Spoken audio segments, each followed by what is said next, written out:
How y'all doing? Y'all good? Y'all awake? You sure? Yeah. I know it's semi-early for many of us, right? Hi. Okay, so I'll just give a lot of my educational background. I'm from Fort Lauderdale, Florida. Born in Washington, D.C. to Somali parents and Bahamian parents. Very interesting mix. Moved down to Fort Lauderdale, Florida. I would say probably about the age of 4, because I was 4, right? Who remembers that? So I moved down there, and then I go to a great school called Duluth School of the Arts, where Cannonball Adderley once taught. If you're into jazz, then you kind of know who that is. And then I went to the Florida A&M University, which I was in the marching band, and I was in the music department. I graduated from there, and then I went to Northern Illinois University, which is a big jazz school up near Chicago.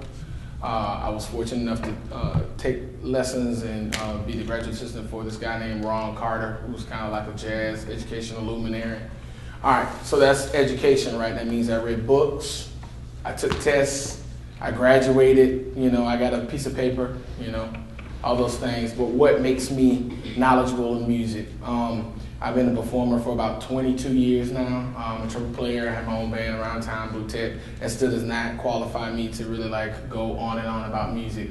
I have a deep thirst and love for music, like many of you. And I've been studying music since I was probably 4 or 5 years old. My mom used to play Earth, Wind & Fire. She used to play Aretha Franklin.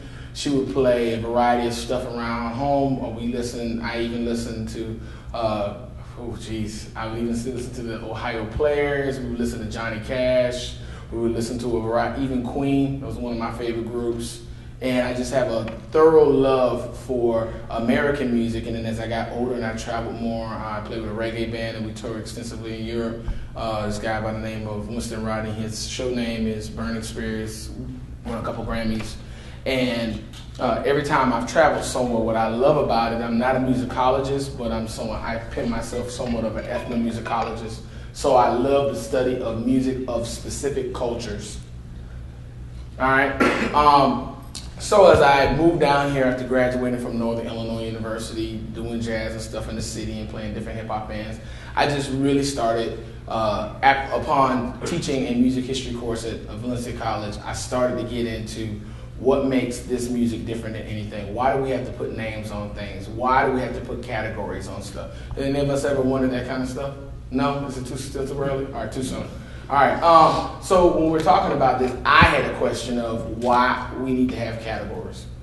And that's the basis of this conversation about Black American music.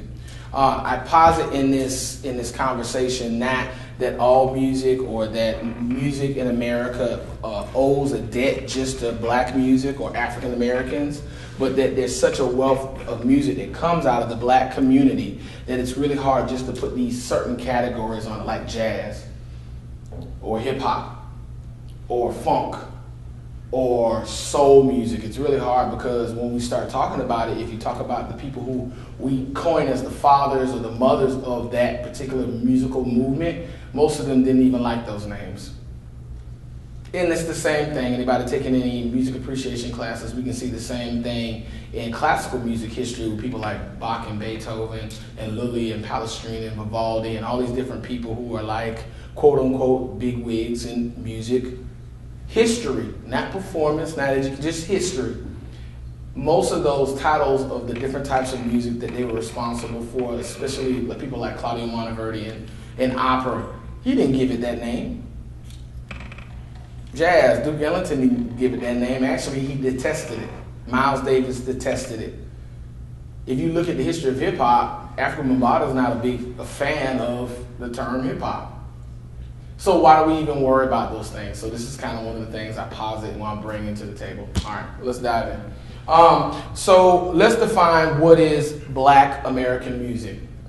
Black American music, formerly called African American music, is the full range of music and musical genres emerging from within the culture of Black Americans.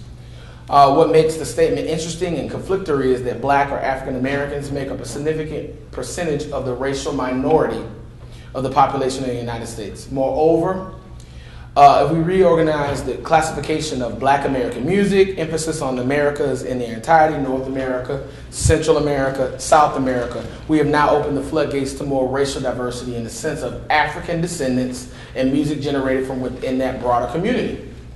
We will start to see a disproportionate amount of the enormous American Black varieties of music: Negro songs, spirituals, jazz, ragtime, blues, gospel, work songs, field hollers, rhythm and blues, funk, hip-hop, etc., etc., etc. This emerging and converging of African peoples in the Americas from different regions and multiple cultural traditions have interjected or injected our music with elements, many finding a birthplace only in Africa. All right, so let's put this together now. In American culture, we feel like it's always just black or white, correct? Y'all awake? You okay? All right. So when we're talking about American culture, it is a gumbo, a stew of all of these different cultural elements. All right. Anybody know how to make gumbo? Anybody like gumbo? No, you like gumbo. All right. What makes gumbo gumbo versus a gazpacho, which is like a cold tomato soup? Anybody know? The roux. All right. And if it's a chicken soup, but if it has no roux, it cannot be gumbo. All right. Now, what in American culture will we say is somewhat of a root, right? We can say a lot of things as far as expression. We can say part of that root is the hardworking environment that original America was. Like, we're not talking about when the first man landed on these shores. We're talking about the colonization of the United States of America. Do we understand the difference, right? So I'm not talking about, let's say, Native Americans, because that's another culture that we're talking about before the start of the United States of America. All right, that's American culture. All right, but we're talking about, typically in this conversation, United States of America. All right, because then that's a whole nother conversation and we'll be here for another 2 or 3 hours. And I know y'all won't do that, right? So when we're talking about this stuff, I just want you to get that idea. We will call the mosaic, this roux, right, the heterogeneous sound ideal. This sound ideal at its core and through its underlying concepts define African and African American music. All right, now these are the things that you learned all your life. What is a shamon? What is a hee-hee? What is a ha? I feel good. What is a shana-na-na-na-na-neo? What are these things? And if you recognize any of them, I'm using things from Axl Rose, Guns N' Roses, shana-na-na, Welcome to the Jungle, We Got Fun and Games. But what are these things? Vocal rhythmizations, guttural screams that we heard Michael Jackson do, James Brown. I mean, look at even Rick Ross's, These are things, true story though, these are things that we will find within African culture that aren't just those specific things, but we find that there are these kind of actions that emote. You know, when you hear Michael Jackson scream, you know, or you have some idea of what is going on. It's a cathartic release. All right. Now, we don't find this very often in European music, and that does not degrade or upgrade it. It just means that this is not a part of it, right? A lot of clapping, gongs, cymbals, banging. Even the idea, if you're in the drums, there's this cymbal, right? It's the clingy thing, right, on the drum kit. You hit it and it rings. Imagine 2,000 or 3,000 years ago, you're on a battlefield and you believe Zeus is the god of all creation. He throws down lightning bolts. What does slamming cymbals together sound like? Lightning. What does the roar or the rumble of a bass drum sound like? Thunder. All right, and this is when we talk about the Janissary tradition that comes out of Turkey. All right, so marching band. All right. However, due to this lecture's time constraints, we will deal mainly with the musical diasporic elements of the African culture found in North America. We're just going to deal with that. All right. This lecture will discuss briefly the past, present, and future of Black American music. However, the crux of the conversation is about the music and moreover the cultures, African American, on the overall American tapestry. Right? Sometimes we get caught up in the terminology and the categorization because it's about acknowledgement, right? Me, I, right? Two things we're going to talk about today. That the two, some of the main points I want you to understand is the impact and the acknowledgement of. You know, when we're talking about Black American music, or in my conversation, I want you to understand that there's a place where you need to acknowledge where something comes from in order to truly get the totality of it. You know, for you to understand who I am, you need to know where I'm from. You can see all the stuff on the outside. You can see me wear a tie today, but you don't know all the struggles. You don't know all the great places I've been, all the horrible places, all the things I've dealt with, what kind of relationship I had with my mother or my father. You don't know really anything, but all you can do is see what? The outside of the thing, right? And next you need to understand the impact. What things has African American, or we're going to term it Black American music, done for American culture? And that's kind of what I'm going to get into, all right? This is the age of Obama, right? As a citizen of the era, we are sometimes fooled into the sense of security. We should not now or should ever confuse a less racist world for a post-racial world. All right? We still are humans. All right, do we understand that? Like, we still have prejudices no matter how cool you are. You have a prejudice of what kind of genes you like based on how you've been enculturated with genes. You have a particular preference for food based on how you were raised. So if you have these preferences, you don't think that people have certain preferences based on look? And this is something that part of, I'm a big fan of Dewey. If anybody's in the education, I'm a big fan of John Dewey. Why am I a big fan? Because he's a progressive educator. He believed in experienced teaching. Also, he was somebody who was raised during Reconstruction in America, right? Civil War was hell. But then after that, we talk about Reconstruction is this time. We sometimes think Reconstruction is just about a physical thing, right? Building the actual buildings that was destroyed during the Civil War. Actually, part of Reconstruction is about changing the mindset of the people in America, because if we were to work together as one union, what do we have to do? Now change what is the level of education of the average person. If we're all taught the same thing, we believe the same thing, right? If we're all taught humility and courage and valor and braveness and intellectualism and all these things, then we all should be the same way, right? Instead of ignorant to one another in these kind of issues, all right? The reason I bring this topic of race in America is because Black American music has been one of the greatest passive abolitionist civil rights activists in American history. I'll say it again. The reason I bring this topic of race in America is because Black American music has been one of the greatest passive abolitionist civil rights activists in American history. There's mention in major publications of Negro song in the 1700s and 1800s during minstrel's beginning and golden age. Everything ranging from slave musicianeers to African Americans performing in military bands and abolitionists, freedom fighters, and conductors of the Underground Railroad, which isn't a physical railroad. I know sometimes I have that conversation with young people because we talk about it so frequently, but we paint pictures with just a saying of the railroad, right? It's not a physical railroad. I know you all know that. You'd be surprised. You'd be surprised. All right? So as we talk about this kind of stuff, I just want you to have that idea. To Americans before, we talked about these conductors of the Underground Railroads leading slaves with cold music. I'm going to lay down my burden down by the riverside. Now, what is this saying? When we talk about these cold music, we're talking about somebody literally somebody who denied education, denied being able to speak their own language, a genius of somebody using the spirituals and the music of the church, the hymns, to conduct people like, yeah, fool, we getting out of here. Go down to the river at 11:30 p.m. Because if you're working in the fields and you're working through work song and field hollers, can you just lean over and go, psst, we're getting out of here tonight? I don't think so. Watch Roots if you want to. It's a great movie. It's Alex Haley's portrayal of African American history through his family's genealogy. Does that make sense? It doesn't mean that was everybody's story. Everybody didn't have a Kunta or a Kizzy. But when we look at it, it's a portrayal of what had happened during that time period. A version, a lens through which to look, to get an idea, all right, so this instance is just the beginning of a music's relationship with integration in America's checkered past, with racial tension and freedoms stated in the Constitution of the United States that were not afforded for all.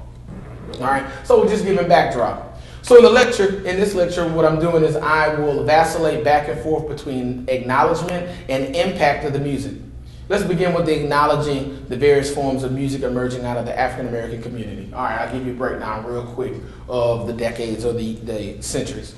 1600s, 1700s, 1800s, like 200-year period. Big thing. This is the formation of what we would think of as now Black American music in America. I know we think automatically the first music Black people came up with or were a part of working, because when I say Black American music, it was more than Black people involved with making this thing happen. It only could have happened here in America. If jazz could have happened in Africa, it would have. If it could have happened in Europe, it would have.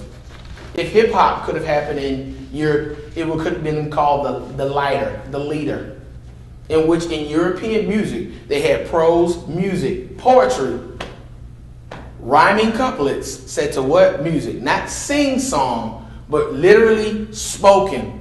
You know, it was all a dream. I used to read work. It's the same thing, y'all. But the difference, what makes it different a lot of times now is now this percussive element that would have only happened in America because of African and European interaction. All right? So when we're looking at the 1600s, the 1700s, 1800s, we have the beginning of what I deem Black folk music. All music, in my opinion, and you don't have to agree with this, is folk music. All of its beginnings, before it becomes pop. It's all folk music. It's all the gritty stuff that you like, whatever genre you like.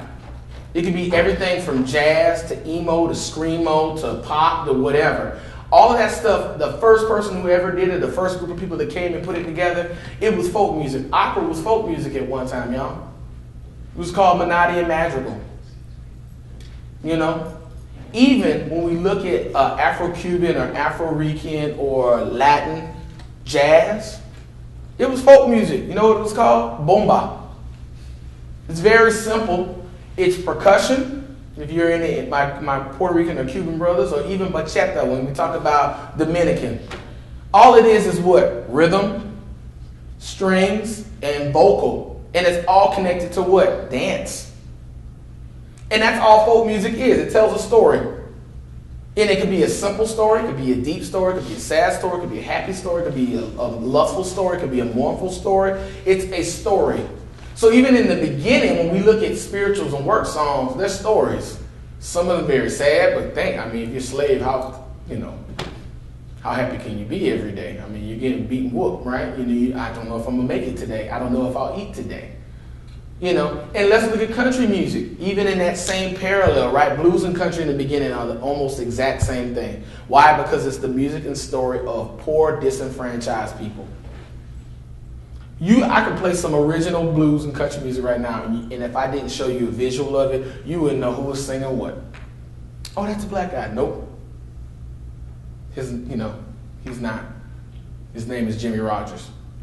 Oh, that's a white guy. Nope. That's Blind Lemon Jefferson. It's very similar because the story at that time is very similar because poor white people and poor black people were just poor. All right?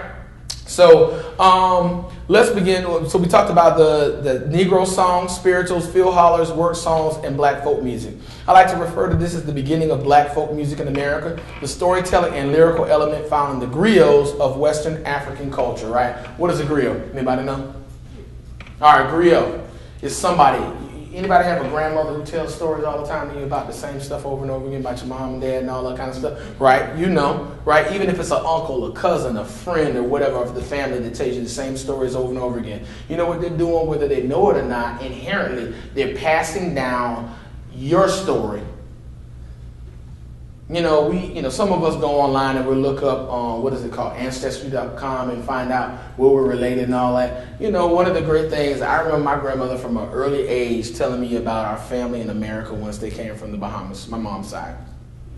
And having these, if I call her right now, she will answer the phone and get me on the phone for an entire hour. And I will not get a word of edgewise. She wants to say, remember when you were 4 years old and you did X, Y, and Z, or blah, blah, blah. But these things are part of a cathartic thing to get rid of something to pass on to you so that when I have kids and grandkids, I can share, well, you know, your grandmother and then your great grandmother. And then I remember when she told me the story about, you know, our cousins that came over from the Bahamas and Luther, and then your grandfather, his great grandfather, they were in this tribe over in Somalia. It was called the Ogaden, and they were raised in Kismayu and Mogadishu. And these are stories that I'm going to tell my kids over and over and over again because, you know, the earliest form of communication, of storytelling, was not a written word. It was by mouth, oral transmission. All right? So we have these various forms, right? The storytelling element is what we would find within the griot. A griot would be somebody found in the tribal culture in which they would now do what? They're the storytellers. Even the term minstrel back in the day in European, a jester, was really a storyteller. I know on cartoons we kind of think they were like, and wore crazy funny things, but actually most jesters and minstrels were the first comedian storytellers. Could you imagine everybody that you know working really hard out in the fields from 4 o'clock to like 9 or 11 p.m. every night and getting up and doing the same thing over and over again and hoping through the feudal system, which is like the kings and the landlords and all that stuff, you're hoping that you're able to make the amount of crop that you need in order to appease them, to let you live on their land. All right? That's how when we look at kingdoms, that's how most of it is. Somebody stake a claim. This is my land and you can live on my land and I'll protect you. Even families like the Smith Fords. How did those names come to be together? Or Smith Ford, that sounds interesting. Well, the Smiths were warring people, and the Fords were agrarian people, right? So they could touch anything. They had green thumbs on all 10 of their fingers. All right? They could grow anything, but they couldn't fight their way out of a bag. But those Fords, or the Smiths, whatever the other family that I just mentioned, they were some hellions. We can't grow nothing to save our lives. Let's merge together, right? And now we have the Smith Fords, right? This agreement, this thing that we're talking about, right? So as we're talking about, the griots are telling this story. In Native American culture, it's similar but not the same as a shaman. All right? And that's somebody who is a distinguished member of the culture in which they're able to tell stories. You know, hopefully all of you have a decent relationship with your grandparents. If not, give them a call, whatever. You know, sit down with them. They'll tell you stories that you'll never know. You'll never read the book. You know, I was talking to my grandmother the other day, and just, you know, telling her I was doing this, and I thought it was very interesting. We were talking about the recession because the election's coming up and all this stuff. And I remember I was like, man, yeah, a lot of people just talking about how horrible this is. And my grandmother laughed so hard on the phone. She was like, baby, this is nothing. I was raised right after the Depression. And she put it to me in that, you know, and in that way it put a perspective that I couldn't get in a book. You know, because now we're all kind of painted into this corner of thinking, this is the worst time on world history. We can never come out of this. Man, what are we going to do? But when they were going through the Depression, she was like, you were hoping that you would eat that day. Not like, what am I going to eat? Am I only able to eat Taco Bell? No, she was like, am I able to eat? You know, people were worried about missing their house payment because they didn't have a house. You know that during the Depression, the Great Depression, that Central Park, people lived in that park for like 3 years. They went and made makeshift houses. Now that puts it in perspective. Have you seen anybody do that in Lake Eola yet? Now there are homeless people. There will always be homeless people. I don't want it to be like that, but that's the truth, right? There will always be disenfranchised people based upon how we use our intellectual skills, our physical skills, what kind of, you know, abnormality they might have, something that might, preclude them from being able to take part in everyday life. But when normal people can't survive, then that's you doing real bad. All right. So we're looking at the griot, right? So then we looked at that, the 16, 17, 1800s. This is also during the time in which we're now becoming America. And we're still a country that is related to Europe. All right. So we get to the 1800s. 1865, right? Civil War ends. It's from 1861 to 1865. Blues, ragtime, jazz, and minstrelsy all are developed during this time. Now, am I saying that this is when it was somebody founded it? No, I just have a deep yearning and thinking that it couldn't have just happened one day in 1889. It had to have been happening over a time period of a couple decades. The Middle Ages was almost 1,000 years. Y'all know that, right? That's a long period of development for music. You know, subsequently the Renaissance was 150 after that. And in every era after that, it got smaller. Look at this. Before there was rock and roll, there was nothing but jazz, ragtime, and blues and folk for a long time in American history. That was American music. I don't know, let's say in minstrelsy, about 80 years. And then rock and roll, beginnings of what we consider modern day gospel, and a variety of other music came about. And then every 10 to 20 years, there was a new growth of music and art expression in America. Does that make sense? Right, so now, what else are we looking at? Technological development. All right, so this will be one of the most exciting times in Black American history in the late 1800s, merely due to the choice. Because of the Civil War, because of the Emancipation Proclamation, because of this passive abolitionist movement, because when we look at minstrelsy, which was this stereotypical look at black culture through the eyes of people that were not, imagine it, now you're a free slave. What do people who are free want to do? Do better.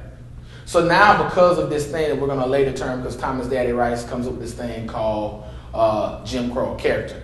The character is either a shuffling stable hand, like somebody that just don't know no good, an ignorant person, or it's somebody trying to have an upward mobility, somebody trying to do better but they don't know good. Like, oh, I really want to be a baller one day, and I'm going to take my money, and soon I'm going to do what I'm going to do. Instead of paying off all my bills and take care of my family and take care of my health, I'm going to buy some rims or some goals, fronts. And that's not a bad thing. I think in my mind, if you take care of a lot of your other responsibilities. But this is part of what we talk about is that characterization that goes back to the beginning. I know there's some people here that teach, and Professor Major teaches a course about black cinema, in which we look at those archetypes go back to the beginning. That's not the character, the mammy, and that stuff didn't happen in 1933. That started before then. Those things go back to the heart of the beginning of the country. You know, when we look at people and give an idea, even the idea of somebody being a blonde woman being a certain way and held in a certain esteem, that goes back further than just television. Come on, you know? So when we're looking at this, I just want you to have the idea of minstrelsy sets a standard, right, for black culture. Horrible things happen because of it, right? We get this whole term, this thing of Jim Crow laws. Anybody ever heard that? All right. What happens in 1893 or 1897? It's this horrible thing that happens in New Orleans. Plessy versus Ferguson. Anybody ever heard of that? Oh, I hope you do, because you're all American citizens. I hope you do, right? This sets a standard of what? Separate but equal. All right. Homer Plessy steps on the train, the bus, trying to get from one place to another in New Orleans. Same thing that who did the late 1950s? What's her name? Right, Rosa Parks, right? So this was not the first time that happened. I mean, when Rosa did it, Plessy did it, and they took it all the way to the Supreme Court, setting the standard of separate but equal facilities for everybody. This is a big thing, right? So how else are we can't be together in the same place? How are we going to share? How are we going to achieve this monumental advance that we just talked about as far as the Civil War, civil rights? Because in my opinion, the civil rights movement started in the 1860s. It didn't start in the 1920s with just the Harlem Renaissance or Reconstruction. It started back as soon as the first person said, this is not right. That's the first moment. Now, was it successful? No. That's the thing about it, right? It's a movement. It might take a long time. I mean, if you my brothers and sisters who believe in the Bible, then look at the Israelites. They took them 40 years to get out of the wilderness. You know, so it sometimes is a little longer, right? This is, like I said, one of the most exciting times. The free African American, Negro, colored, black, or however you would deem them at the time, now have the ability to travel, move, and choose, which in turn changes the stories told through the music, right? Everything was kind of bleak and sad in the beginning, right? You know, Lord, please just let me get through this horrible trip. And now the music's going to change because we have choice, all right? If you tell a story, some of you are teenagers and you lived in your home and your parents might have been a little authoritarian about your life and they told you what to do, when to do, and all that stuff. And man, I can't wait to move out of my mom and dad's house. Boy, Lord Jesus, help me get out of this house. And then you got out. Did your story change? Your whole bit, and then sometimes you look back and go, wow, I'm really glad they did X, Y, and Z. But yet your whole story changes. So why wouldn't those people who are now free, their story change? Migrating through into the end of the 1880s, 1900s, we see two important events: a Reconstruction, which we're talking about Plessy versus Ferguson, separate but equal. The first migration in the late 1880s and late 1890s. Now remember, the country is destroyed, so these people are moving from the south to the north. Makes sense, industrialization, right? It's going on in Europe. Why wouldn't it happen in America, right? We have these cities such as Pittsburgh, Philadelphia, New York, Chicago, St. Louis, Kansas City, all of these cities in the Midwest, up in Wisconsin and whatnot. What do these cities look like nowadays after the Industrial Revolution kind of like fizzled? They look like just big cities with a lot of factories. Who were working in those factories in the late 1880s, 90s, and the early 1910s? People who are moving from the South. If you're from Chicago, I bet you have, if you're African American, you have a cousin that lives down in Mississippi, Arkansas, somewhere in the Delta, New Orleans, down in the South, Georgia, Alabama. You have relatives. You didn't just show up there one day. It's a great migration, and many people from the South to the North move that way. All right? And then to the flourishing North, technologies that you find during this time: the pianola, which we call the player piano, the record player, the phonograph, the gramophone, the Victrola, etc.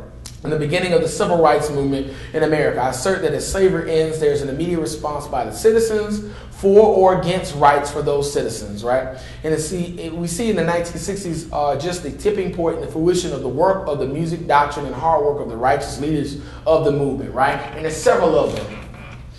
There's several of them, and my thinking is that the music was already breaking and facilitating social reform. Remember I talked about minstrelsy, so we're taking a stereotypical view of what we think or somebody thinks is African American. Horrible.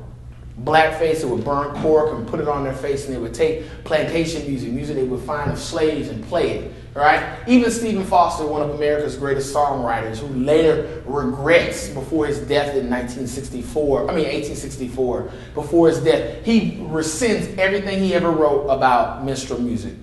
And he deems it plantation song. He changes the word that he once disparaged black people to change it because he felt regretful.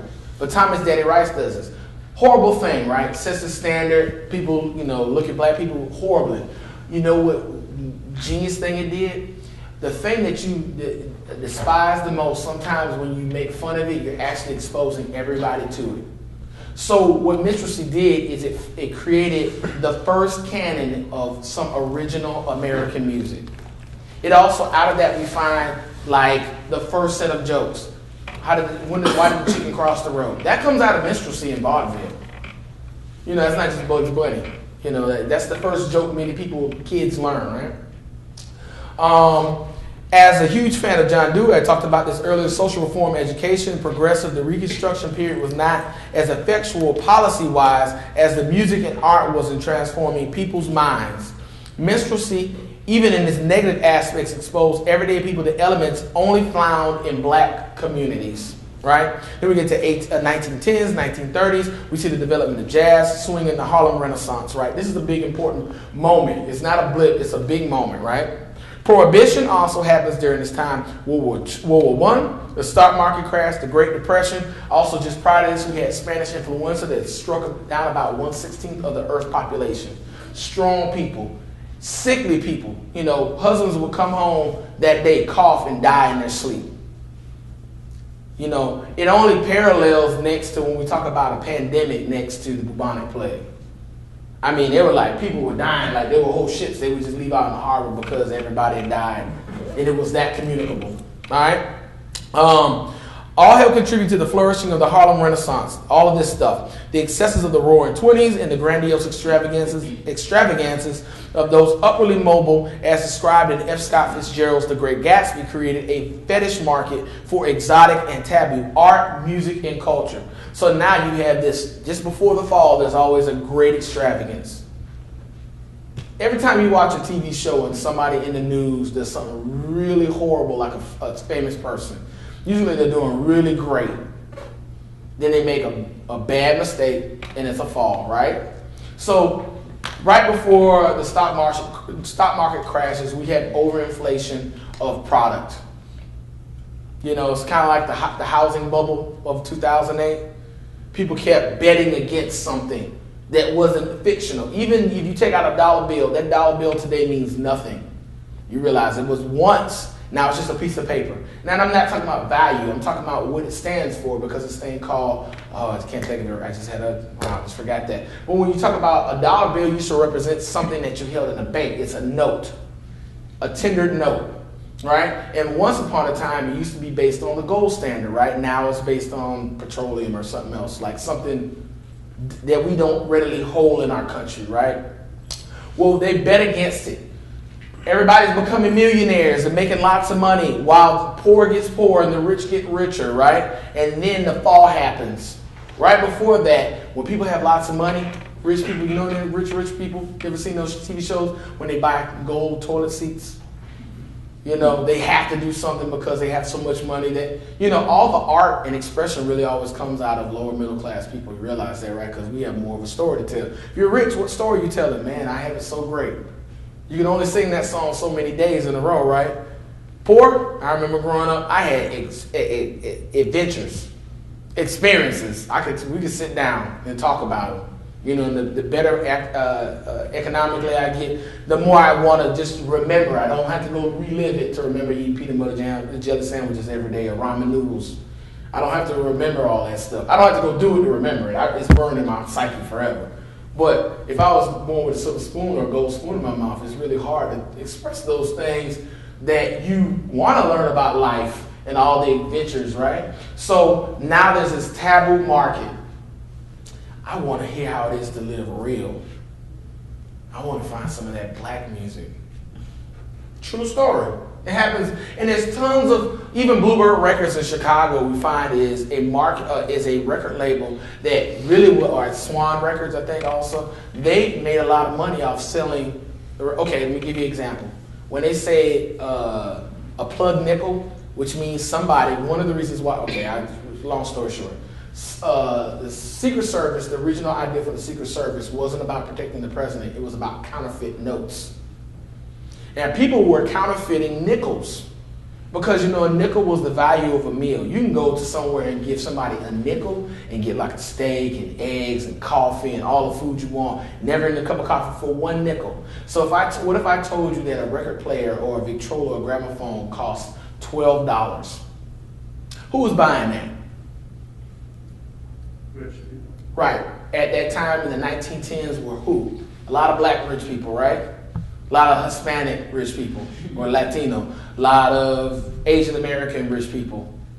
A lot of European Americans that are very rich at this time, right? So they're the only ones that can buy it. Now, one of the records that sold the most was Mamie Smith's. Now, I want to make this correct. I think it's the Crazy Blues. It sold like 2 million records in 1 year. This is before iTunes, before stores. They didn't have any FYE or any of those stores where you can go purchase the stuff. No Targets. Everything was being sold by hand.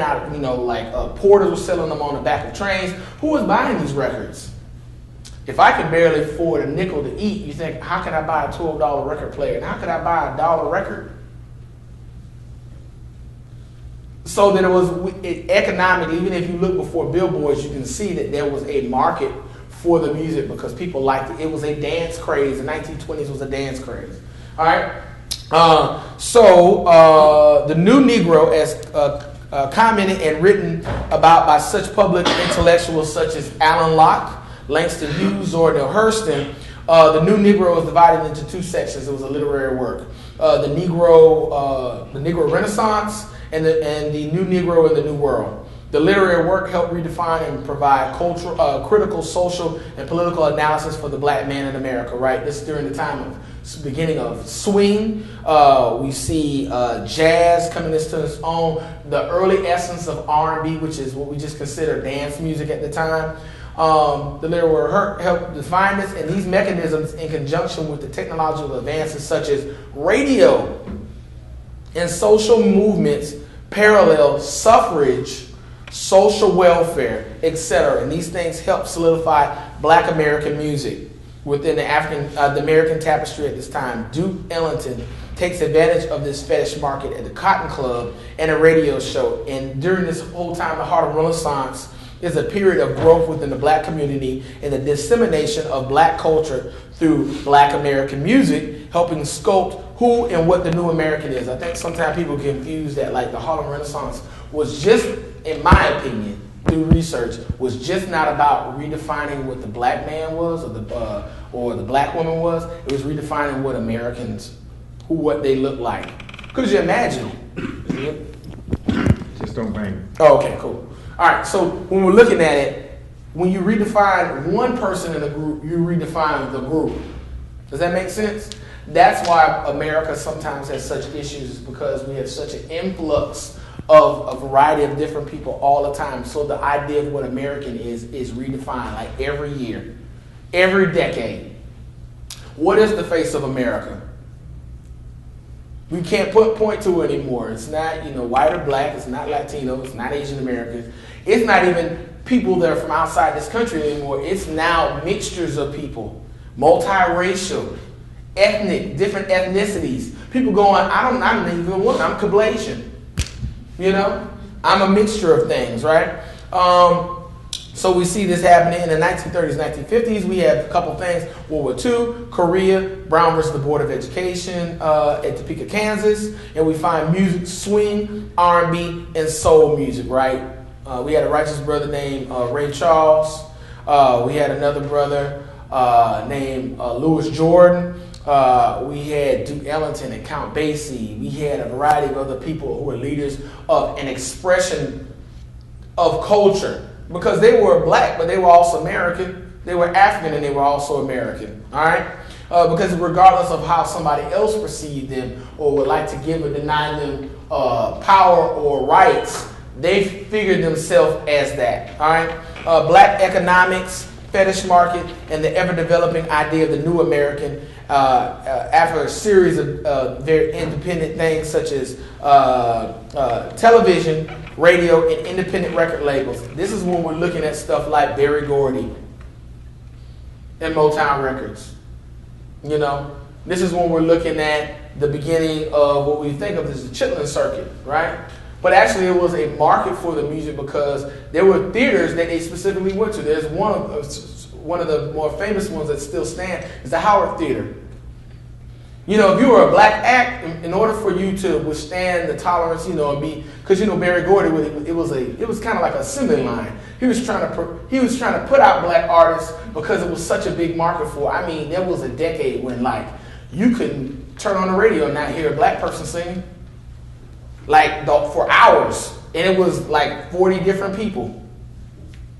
And today it's great because it's such a broad spectrum of people, but when we look back then, black American music played such an important part in telling the story. And you notice none of the music, if you look back through all of it, none of it ever talked disparagingly about tearing and burning, there were a couple blips here and there, but most of it, especially when we're looking at people later on in the next decade, like Curtis Mayfield, they were talking about love. That's all he ever talked about. God bless Curtis Mayfield, and a variety of other people, all right?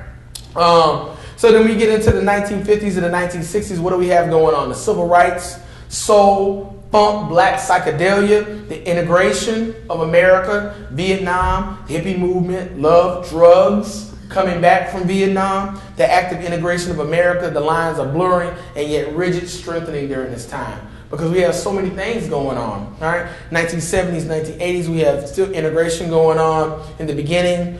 Disco, development of disco, not really black music, funk, hip hop, R&B, right? Returning veterans from the second flight from city. Then there's a second flight from city to suburbs.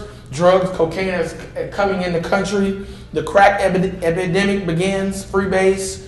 In the 1980s to 2000s, we see hip hop development, neo soul, hard R&B, and we also see a continued migration into America from the Caribbean, Haiti and Cuba, etc. And we see the drug epidemic. We see the development of what we think of today as oxycodone and all that stuff, and cracking, etc. And failed educational policies that continue to pervade throughout what we think of is the urban area of America. All right? Remember, who are living in these urban areas still because of the great migration of the 1890s and the early 1900s? Minorities. Right? They're living in an urban environment, right? So then we see 2000 to now and beyond. The future is like wide open. When we look at black music, when we talk about the impact, I just want you to understand it's that roux I talked about earlier. It's an important part, but it's not the only part. Because if you want to eat, what a roux is, I'm going to give you an example. A roux is nothing but you take a pan, you put some oil in it or butter, you cook it, and then you put flour in it, and you let that brown. And that's it. Who would want to just eat roux? But if you put it with some tomatoes and some okra and some shrimp and some chicken and some variety of other things, onion and garlic and seasons, then it becomes gumbo, and it's good. So not one thing in American culture can stand alone and say that it's the thing that made American culture. I just want us to look at the music not through the categorization of a term like jazz or blues or funk. Let's look at it and be able to admire it from the perspective of where it came from so that you get the totality of the thing. Does that make sense? All right. Cool. That's it. Any questions? Any comments? Y'all awake yet? Any questions? Do I have to ask y'all questions? I thought it was a lecture. I didn't know if it was. You good? Anybody ever thought that, anybody have issues with categorization? Like names of music? No? No? Nobody? Yes, sometimes. Sometimes I do. I know. I give a good analogy though, like with categorization. I think sometimes why people feel they need it is like if I go to you and I go, you know what, this is a really great restaurant my wife and I went to, and I give you the name, but it's like an indescript name, like Jane's. And what's the first thing you're gonna ask when I suggest this eatery to you? What kind of food? Right. What if I just said, don't worry about that. It's just really great. You have 3 responses typically. I'm sure there's more than that you could. 1, don't go. 2, you're going to do what? Google it.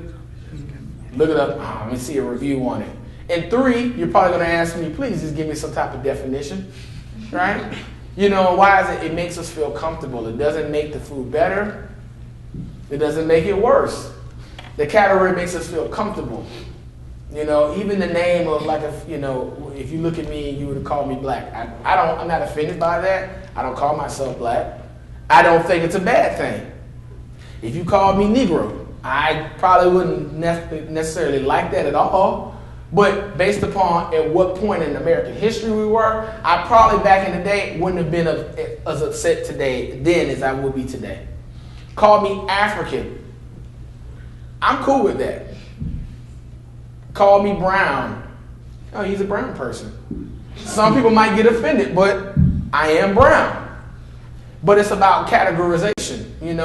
It's we put words on things, and sometimes we put people in categories or things in categories to make one person feel great when it makes another person feel horrible. Yes, ma'am. You think it's more about the intention behind the categorization?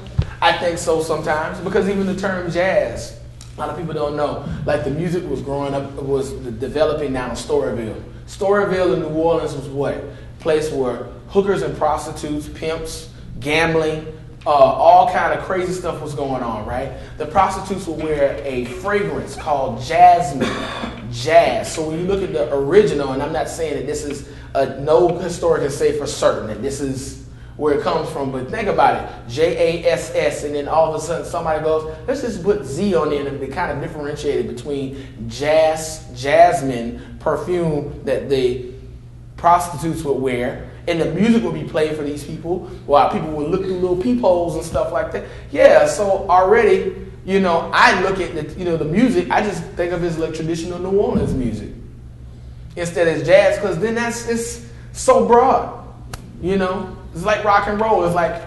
It's hard sometimes for people, if you're going to use the term rock and roll, you have to use it for John Mayer and you got to use it for Ozzy Osbourne. You know what I mean? But some people will go, that's singer-songwriter. I'm like, well, how is it not rock and roll? He has blues elements in it. He plays with a drummer, a guitar, and a bass. That's the power trio. That's rock and roll. How is that not rock and roll? And somebody's like, but I don't feel comfortable with it. Okay, well then it's about your comfortableness. It isn't about the name. You know, what if I called it a square? You know, what if I called it black? Or I called it B-block? Whatever, you know, it's how comfortable we are with the name sometimes. Any other questions? Yes, sir. Do you make a distinction between the names or the categories of rap and hip hop? I think for academic, I mean, that's a really great question. That's a really great question. For academic purposes, I do. I'm a person, okay, before I answer that even further, I'm a person, I believe in, there's two types of music, good and bad. That's it. Okay. But let me finish. So good and bad. So then when we talk about hip hop and rap music for academic purposes, when I'm teaching the class or when I'm talking about it either here or at Valencia, there is a difference between rap and hip hop. Hip hop is the overall culture, and rap is the action in which there are rappers, people who do that, you know. And even then, when I look at rappers, I don't put lyricists in the same category as rappers, because when I look at rappers, or did I get claps off that? So when I talk about rappers, that's like the rope thing. That's just like saying pop music versus authentic or the genuine real thing, you know? So yeah, I think there are people who are perpetrating being rockers and they're not. I think there are people out there talking about I'm going to say it, gospel artists, but they're not. You know, because when we look at Thomas Dorsey, when he starts this kind of, you know, this revolution of spiritual music in Chicago, he was a jazz musician and blues person at night. And when he comes up, and I can't think of the name of the song he writes for when his wife and his son died in a car accident. He comes home and he writes this, and you'll probably come up with it before I finish the story. He writes this eloquent song that really ushers in what we think of as gospel in Chicago. All right. So when we look at this, so why wouldn't we call this jazz spiritual? Because it's a jazz musician that comes up with it, right? So the category is something else, right? Because he's using the gospel of the Bible, right? You know, but for me, there's some people who sing the music but aren't really doing all the qualities of the thing that it embodies. You know what I mean? So there are people that are doing all that kind of stuff. Now, did you have a question after I finished? You good? I just wanted to, not really, but... what was your question? Please ask. I was just kind of curious as to how you separate the two, what your interpretation of each was. He asked that question because he hates he hates hip-hop, and he has a big issue with rap. Well, I grew up with hip-hop, so I love it. You know, I will get this. I love all the good stuff. I love the bad parts of it because it's like having a family member. Like, you can't love me for just the good and don't talk to me when I do something. You see me eating some bad food or something, like, I can't talk to you. You're being gluttonous. But when I help you change your tire, I'm your friend. So I like that, but now in the other instance, like, yeah, I mean, I'm a big fan of De La Soul and Tribe Called Quest. But in the same regard, I'm not a big fan of 2 Chainz. But I will explain why. Not because I think he's a bad person, but because he's not a good lyricist. He's not. Those are 2 different things, though. I'm confused as to how you can compare the 2 when they're 2 completely different genres, in my personal opinion. I'm sorry. Oh, if you're going to put them under hip-hop, you can compare anything. You can compare, if you're going to say a fruit, I can compare apple to an orange. It doesn't make it the same thing. I can say I like an orange better than the apple. Something valid. How can you compare an apple and an orange? The characteristics are completely different. They're 2 different fruits. But they're fruits. Yes, but they're fruits. Yes, they're the same umbrella, but they're not the same thing. But you can't apply the same standard. What's your name, young lady? What's your name? Olivia. Olivia. All right, Miss Olivia. I will say, if you ask my opinion, then I have every right to give you an opinion based on my orientation to the subject you asked me about. So if you ask me about apples and oranges or fruit, and I compare apples and oranges, you ask my opinion. So then everybody has a right. So even in categorization, you have a right to call a thing something. It doesn't mean everybody has to agree with it. You can call it jazz, and I don't have to call it jazz. And I don't have to get mad about it. It's just like it's not. You can call me black, and I don't call myself black. You know, So for me, categorization is a personal thing. It is. But for me, I want you to look at the music as Black American music so that we understand where it comes out of, so we can get a perspective on it. And so the name, because see, sometimes the name, the categorization hides a lot of stuff behind it. Right. And you don't get a lot of detail. Even the name jazz, what does that mean? I know what it means when we talk about academically what the elements are, but that didn't spell out, I mean, it doesn't stand for J-A-Z-Z. It's not like jazz, journal, acronym. It just doesn't work like that. So even the name in itself, now if I say Black American music, I gotta go automatically like, oh, it comes out of the Black culture community in New Orleans. Now, do Black people own just jazz? No, I don't believe that. I don't believe Black people own hip hop. It's American art form. If you go outside of America, you can go to Japan right now. There's a b-boy park. Bathing Ape. There's a culture in Japan that glorifies Black culture. That like, man, if we drop one of y'all over there right now with some hip hop attire, they would be like you're a b-boy, a b-girl, like much love. That's awesome. You know what I'm saying? So even they understand that it's partially out of the culture. In order to respect the music, you got to respect the culture too, you know. And it's American culture. It just happens to be Black American culture. Yes, ma'am. Part of my saying that was just about the standardizing of each different genre, even though they are under the same umbrella. My question is, how do you? You can't compare them at the same level and the same standard. You use a different scale to even explain what each of them are. So how could you? That's my only issue with the distinction between rap and hip hop, and the issue that people have with the differences in the music, because they're not the same. The standard is completely different for rap or for as a whole hip hop. Those are two different things. There's three. Excuse me for break. I'm Professor. This is Professor Major. He's over at the Department of African American Studies. Great guy, yeah. Yeah. The three things that came up here, and we don't have time to get into all three of them. But the first one is the pet peeve that I have, is what he's talking about, and why he took you guys down this trail this morning, is you tend to take the thing without taking the culture with it. Right. And that's the problem. That's a big, big problem in America, in the world, actually. You know, I just watched last night 60 Minutes, or not 60 Minutes, some show had a thing on about them putting together groups in South Korea. I don't know how many saw that, where they actually having a school, the record company, where they go to get taught and they get trained from 12 years on up how to be put into a group so they can go out and make billions of dollars. Now these groups started a long time ago in the Black culture. So they take this and make a fortune but they leave the culture, you see. And we've always had that, especially in the music business, which is one of the most, corrupt businesses in the world, is music. Trust me, I've been there, done that, had a record company. But what happens is they co-opt it and not give credence to where it came from, and the culture gets left out of it. It's sort of like this air conditioning we under here today, invented by a Black man, but don't get credit for it. The elevator that you came up on, or hopefully you walked the steps, but you know what I'm saying? So what happens is those kind of things happen in life, and you get left out of the history books that they don't teach you in school. The other piece of it is opinions, and I always teach my classes, there are only two kinds. Informed and uninformed. That's it. But you can sit here and argue back and forth all day, but it doesn't mean anything unless you're informed. So which one do you want to be?